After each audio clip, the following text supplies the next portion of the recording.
Murphy Reid, Fremantle Football Club, an important player and a contender for the Rising Star. He joins us right now online. Murph, appreciate your time. Good morning. Hey guys, thanks for having me on. Oh, my pleasure, our pleasure. Hey, I tell you what, this has got Melbourne weather written all over it, this type of stuff at the moment. Yeah, it's ridiculous. Especially outside before and it's pouring. Not used to it over here. You got a captain's run or something today? Just a little turn the legs over type thing? Or you just say, I'll sit this one out? Yeah, I might try and sit it out, to be honest. I don't know, but we'll definitely, we'll be having a run around, but the puffer jacket or something will be on. Hey mate, you're one of 11. You're one of 11 players to have played all 13 games. If you said at the start of the year one, you'd come in for round, your first game, which was round 2 in the real terms, but round 1 for Fremantle against Geelong, and you had that crazy moment where you kicked those 4 goals. Would you say to yourself, "Oh, my first year at Fremantle, I'll be playing every single game so far"? Yeah, I don't really know. Obviously, when I got drafted straight away, I had the goal of getting in and getting the best out of myself right away, and I obviously wanted to play right away and play every game, but look, probably not. There's a lot of change and stuff like that, so maybe I thought it might take a little bit of time, but I've been pretty lucky with everyone and how they've just taken me in, and I've been encouraged to do my own thing and play my way, and it's been a great start. We know, like, young players now when they get drafted, they're better prepared to walk straight into a team than they've ever been over the history of footy, Murph. How are you holding up? Like, have you found it? I always say that the season's long, it's physically tough and it's mentally tough as well. But how's your body holding up to, as Goss is saying, playing every game of footy, getting smashed every week and playing against those bigger bodies? Are you feeling all right? Yeah, my body's pretty good. The guys, the high forward staff are pretty good. They'll rest me in some drills and stuff like that. I'll get a fair bit of slack from the other boys saying that they've never seen a program like mine for a first year.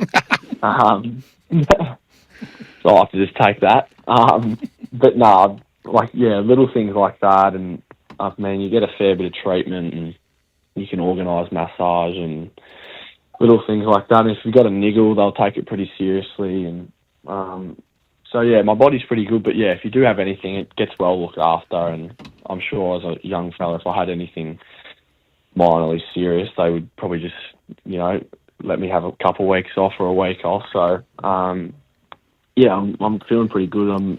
And it's like when you're in the juniors now, you have so many meetings and stuff like that as well, so you can prepare. It's pretty similar. So I think the adjust, as you said, these days for boys coming in as 18-year-olds, it's getting much easier. What about the pressure of expectation, mate? Because you've jumped into this side and the fans love you. There's no doubt about that. They get excited when you go near the footy. So that expectation has come on you, and it's come on you pretty quickly. How are you handling that off-field as well? I guess going down the street now, you get noticed, you get a bit of attention. How's that been as an adjustment?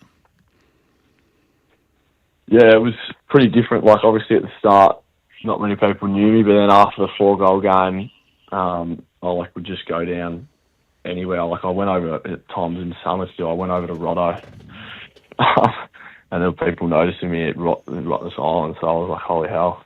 I can only imagine what boys like Andy Brayshaw and that to go through, but they love it. So no, I love it, mate. I'm just having fun every week. I don't really put too much expectation on myself. I'm just happy to play my role and do my thing for the team. And some weeks I guess you get your lick of the ice cream, but we're as a team we're all buying into the role at the moment. It's going well.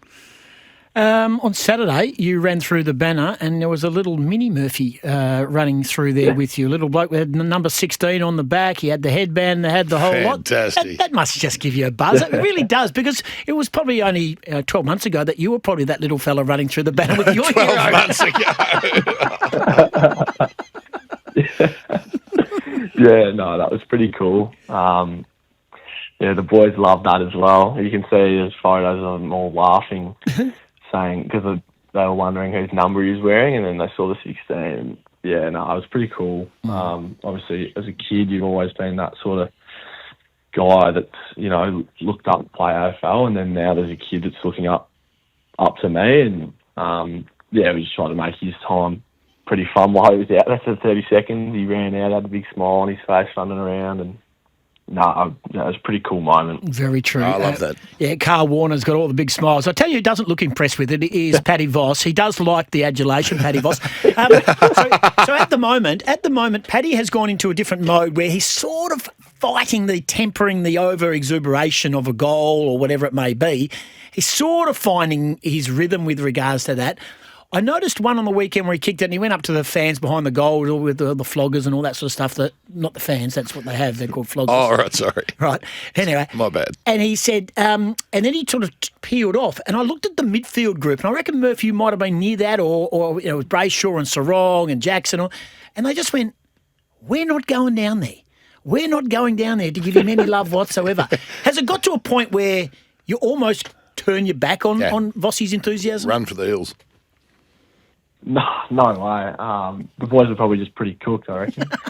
It was a bit of a slog of a game when it got wet, so I'll tell you what, I was pretty cooked. So he finds a new level of enthusiasm, that bloke. But no, he's been awesome. Yeah. He obviously playing such good footy now at the moment, the last couple of weeks, and it's been a great reward for him because, you know, he puts in so much extras during the week that no one sees. But yeah, just for the group, he brings so much energy, and, you know, he gets us up and about, and just like that, his celebrations and stuff, you just look at him and you just laugh. He's someone that's just loving his football at the moment, and it's going his way, which is good. I do love that. We love a bloke who looks like they really enjoy their job, and I've said it 100 times that every team needs a nutbag, and he's your absolute nutbag. I've got a couple more for you before Goss.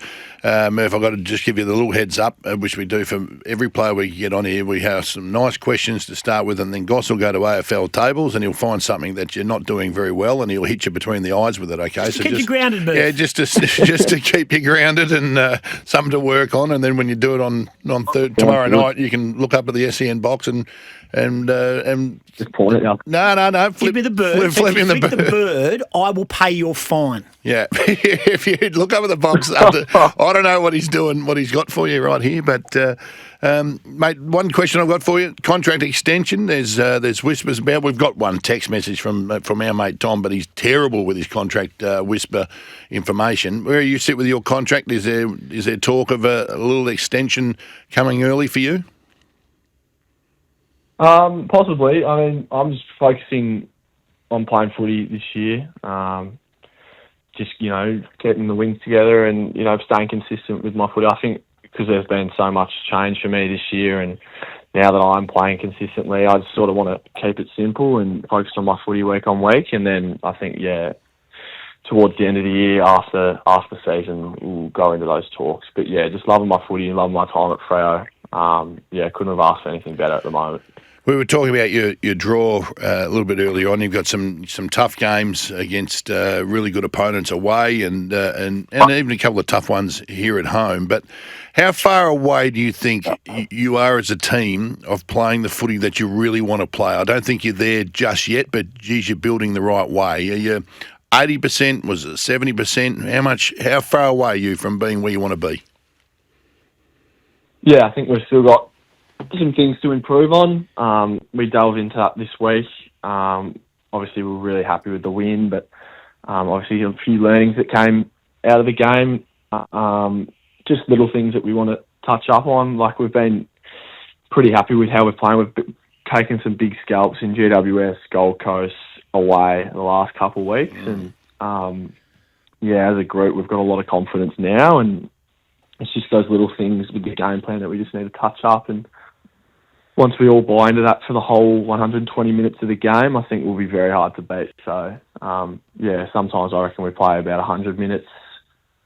Sometimes we fall away for 5-10 minute periods, and it's just about that consistency. So, I think we're pretty close. Murphy Reid with us from the Fremantle Football Club. We talked about wet weather. You talked about that. I think the last month, wet weather has been a big part of the game, but you've seen to handle it well. You have a lot of Victorians in there, guys who have grown up with wet weather footy. We're talking Sarong and Brayshaw and Darcy and so many others inside your group. And yourself, Do you think there are good wet weather teams and there are teams who don't handle it well? And where do you put yourself in as a team, do you think, in regards to when things get damp? Well, I think we'd be pretty good because we're one of the last four and it's been wet every week. Yep. But I think you are right. Like, the Victorian guys are so used to it being wet so often. So it probably, I guess, trains you, be a bit cleaner and get used to the conditions a bit. I don't know if that's a thing, but I think we've adjusted really well as a team the last couple of weeks and just embraced it. Because, it got pretty wet again that end of the second quarter. It was just bucketing down on the weekend. So, I think you're right. Like, I think it might play a factor, but you get used to it and you train in it, and it helps you be a bit cleaner. Well, I think you're going to get it again tomorrow. Now, I just want you to sit down, mate. I want you to sit down. I want you to strap yourself in here. It's not personal. It's Goss's way of trying to make you a better footballer, and to work on a couple of things. And you know what? And I've got nothing to do with it, mate. I like the way you're going. But what do you got for him, Goss? Okay, so Murph, we know about the first game against Geelong. You kicked 4. You also kicked 4 against Port Adelaide. But every other game, when you haven't kicked goals, which is fine, because you still had plenty of the ball and you've had 19 and 18 in games, but you've won or lost and you've still got plenty of the footy. So it's not about footy quantity. But what's with only kicking 1 goal in every other game? So you've gone 4, 1, 1, 1, 1, 1, 1, 1, 4, 1. What is going on there? Where's the 2 and the 3? Where's the 2 and the 3? You've got to find some middle ground, Murphy. Yeah, well, early days I was kicking like 1 goal 3, 1 goal 2. So I couldn't get the kicking boots on, and then got the run up and got the routine down pat, and then I guess just didn't get me lick of the ice cream, and I wasn't getting myself in good enough spot to get a multiple. I don't know. I guess when I'm running hot. But I don't know, mate. You go cold to hot. There's no lukewarm with you, is there? Just tell him to get stuffed, mate. Cold or hot. Get stuffed. No, but it's interesting because Murph's right. He's kicked 7 goals straight since his last point. Right, and you know what? For anyone listening out there, the importance of a routine is just enormous. Yeah, 100%. I didn't really need one last year. Didn't really have too many set shots playing as a midfielder, so I didn't really think about it. And then, coming in straight as a forward this year, you have a fair few set shots, and I had a bit of a yips for a while. I think I had like 8 points in a row from a set shot. Like, I was kicking all my goals just on the runner, just in general play. So, JL brought me aside and gave me a nice little routine, and since then have been going well. So. It's very important to get a routine down. If anyone's listening, just don't have a routine, get one going. Yeah, no, well done, well spoken. And look, it's very hard to find something that he hasn't achieved because he's had a super year. Hey, mate, Essendon, let's just talk just quickly before we let you go, Murph. Tell us a bit about Essendon. Again, they've been hit hard by injury. They're over here. The conditions, again, we talk about that Victorian condition type stuff. There's rugby league here tonight, so the ground might just get a bit affected. It's not going to be a walk in the park, albeit we know where Essendon's at in regards to their rebuild. Incredibly young at the same time, like yourselves, mind you, but it's you don't want to just go in there breezing in thinking you're going to get the 4 points. No, definitely not. There's obviously those things that you said, the conditions, the ground's probably not going to be in its best state after the Origin tonight. They just obviously got a bit of a disappointing loss last week, so they're going to be wanting to come out, pretty young team, and make a statement and just, fight for their club, and we're going to have to be ready for that. And they're a really good contest team and really good in tight, so that'll probably suit them tomorrow night if it's going to be wet weather football. So we're going to have to bring that mindset. We're just going to have to hunt them and get the better of them because it's definitely not going to be a walk in the park, and hopefully we get done. You talked about your high performance team and that a little bit earlier on, but as Goss mentioned, we've had 4 wet games in a row. You're going to have a 5th in a row coming off a 5-day break. What's the week look like? Has it been extremely light on the legs and won't be a problem going into a fifth wet one straight? Yeah. The week this week was really light. I only had a small main training had a little jog around on Monday, and today, obviously, as we said before, just got a little captain's run. So, it was more just to tick the legs over, get the body moving, but also, get the most out of yourself in that small little main training and work on some things that we wanted to work on, and short and sharp, and then we'll be ready for tomorrow night because, as you said, it's been a short break this week. Really, I can't believe we're playing tomorrow night. I felt like we played too late. Well, you are. Don't be late. And nor can we, to be really honest. We don't like Thursday. We love Thursday night footy, but not when we're not when it's here. Not when it's here. Hey, just really quickly, you talked about the captain's run. That would stand corrected on this, Murph. That would normally be here at Optus if you're playing at Optus. Yeah, that would be Optus. So you're not having a run on Optus today?